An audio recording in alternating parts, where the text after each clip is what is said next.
Welcome to a nuanced backfeed protection discussion today. So, a lot of folks have been talking about difficulties in backfeed prevention or different nuanced techniques. So I figured I'd share what I use. Usually just a Avant backfeed prevention widget on a Sport Quick Draw.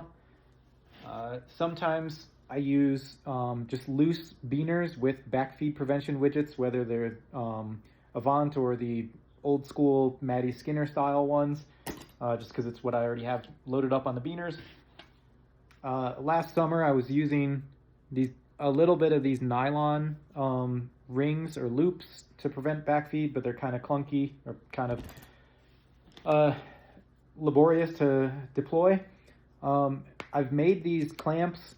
I don't really use them, but I usually aim to keep one on the harness just in case I need to rapidly clip the rope and have some more backfeed prevention power. I'm not going to talk about slip knots or cloves today because you can deal with that stuff on your own. That's different stuff. So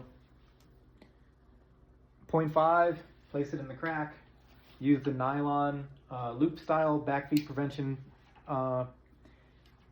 widget and pull the nylon loop down over the beaner and the rope. Obviously you'd be doing it one-handed, struggling a little bit here or there. I'm simulating a bunch of extra rope stretch by leaving it loose down here, and then you're going to climb past that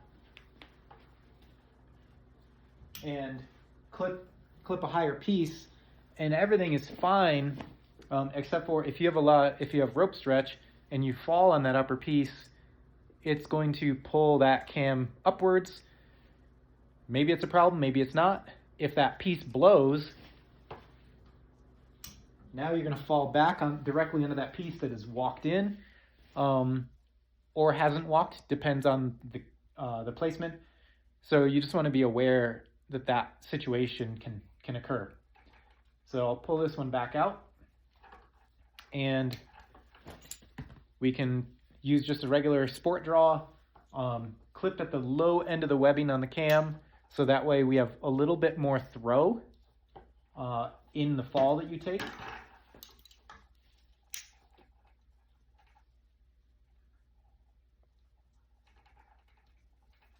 So we have the soft cinch installed on the rope, and now if we clip the upper piece, and if we're way up on the pitch, we could have 5 feet of rope stretch, maybe more. So it could still cause this cam to rotate, but it takes a lot more rope stretch to do that. So it's a little bit safer, in my opinion, to have it extended that way. But you can still run into this inverted cam situation, so you want to be careful there. And